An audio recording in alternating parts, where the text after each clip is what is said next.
आपल्या सगळ्यांकडे अशी टूथपेस्ट, टॉयलेट क्लीनर किंवा साबण आहे जे 99.9% जर्म्सना मारतात. पण जर त्या पॅकेजवर असं लिहिलं असतं की या प्रोडक्टमुळे 0.01% जर्म्स जिवंत राहणार आहेत, तर तुम्ही ते विकत घेतलं असतं का?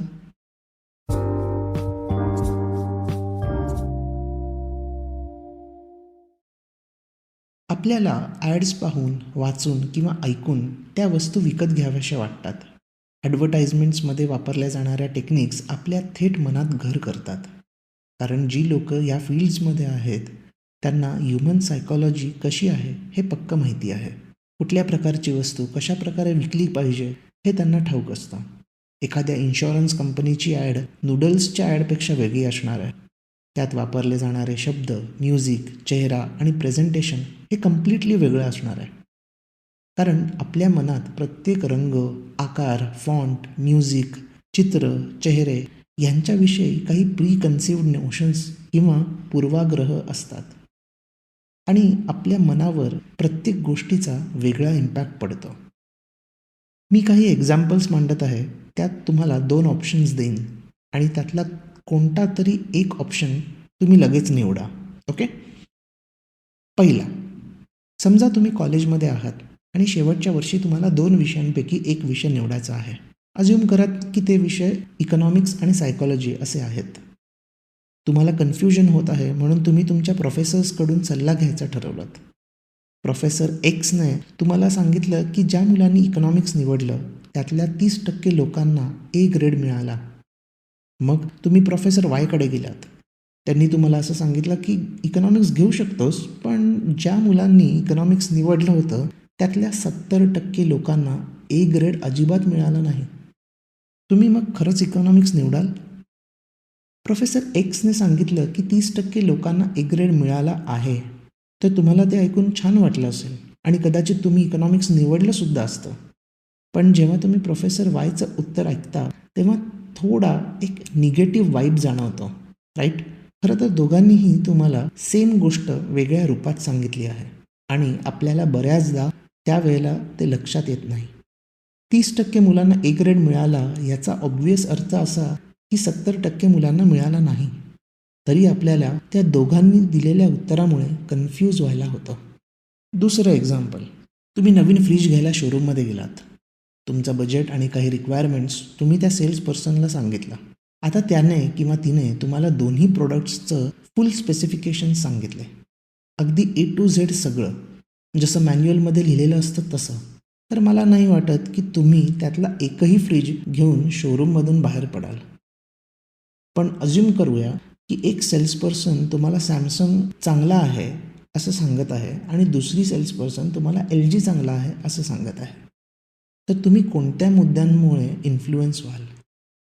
या सिच्युएशनमध्ये ती व्यक्ती कशा प्रकारे कम्युनिकेट करते हे फार महत्त्वाचं आहे. सॅमसंगमधले सगळे पॉझिटिव्ह फॅक्टर्स तुमच्या समोर चांगल्या पद्धतीने, हसतमुख चेहऱ्याने आणि एक चांगलं बॉन्डिंग क्रिएट करून सांगितले तर तुम्ही लगेच सॅमसंग विकत घ्याल. जर LGच्या सेल्सपर्सनने तेवढ्या इंटरेस्टिंगली तुम्हाला त्या गोष्टी दाखवल्या नाहीत किंवा सांगितल्या नाहीत. आपल्याला ऐकून कदाचित ऑड वाटेल, पण शोरूममध्ये अशा गोष्टींचे जे सेल्स होतात त्यात सेल्स पर्सनचा प्रेझेंटेशन सर्वात मोठा फॅक्टर असतो. आणि आता तिसरं एक्झाम्पल, तुम्हाला माहिती आहे की LIC किंवा इतर लाईफ इन्शुरन्स कंपनीजच्या ॲड्सचं प्रेझेंटेशन कसं असतं. ॲड्स थोड्या कमी स्पीडच्या असतात. त्यात ते एका मोठ्या प्रॉब्लेमला फोकस करतात.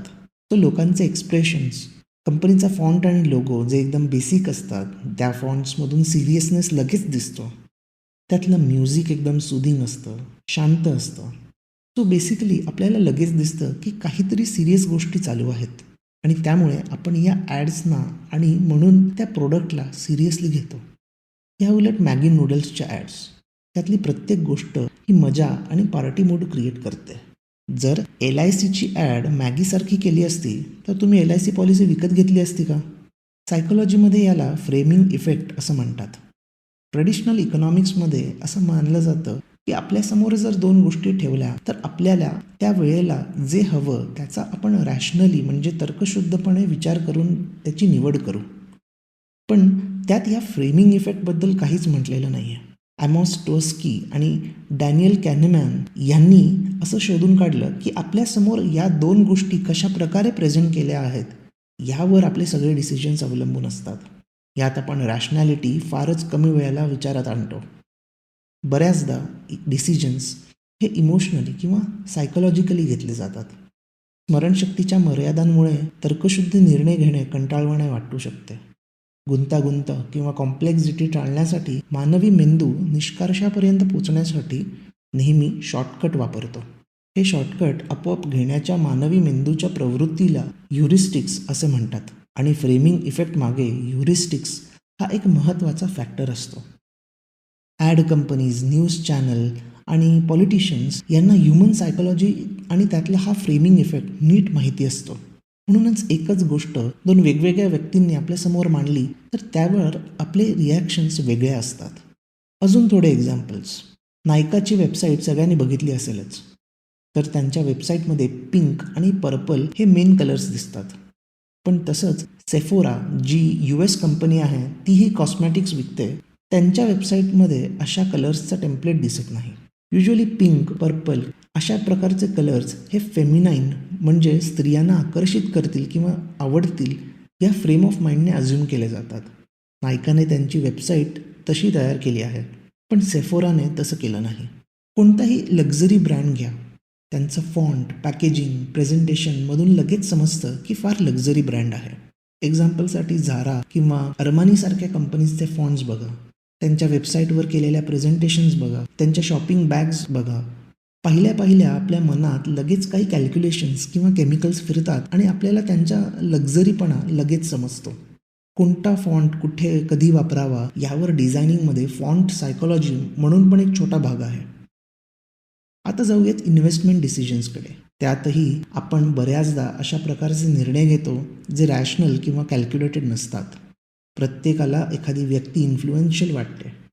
इन्व्हेस्टमेंट क्षेत्रात Warren Buffett, Peter Lynch, Rakesh Jhunjhunwala यासारख्या लोकांनी एखाद्या कंपनीचे शेअर्स विकत घेतले की लगेच आपल्याला ते विकत घ्यावेसे वाटतात.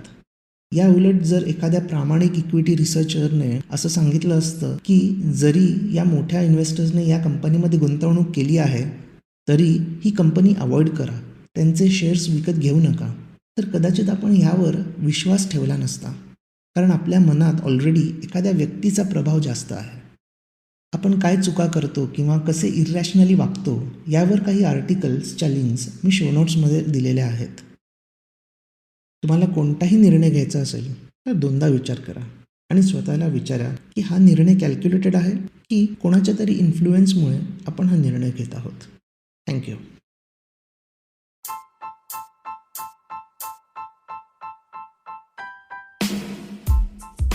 तुम्ही हा एपिसोड स्पॉटिफाय, इकॉनगली वेबसाईट आणि लीडिंग पॉडकास्ट ॲप्सवर ऐकू शकता. मी दर सोमवार, बुधवार आणि शुक्रवार नवीन एपिसोड्स घेऊन येतो. तुमचा फीडबॅक आणि सजेशन्स शो नोट्समध्ये दिलेल्या माझ्या ब्लॉग, लिंक्डइन किंवा ट्विटर अकाउंट्सवरून मला नक्की कळवा.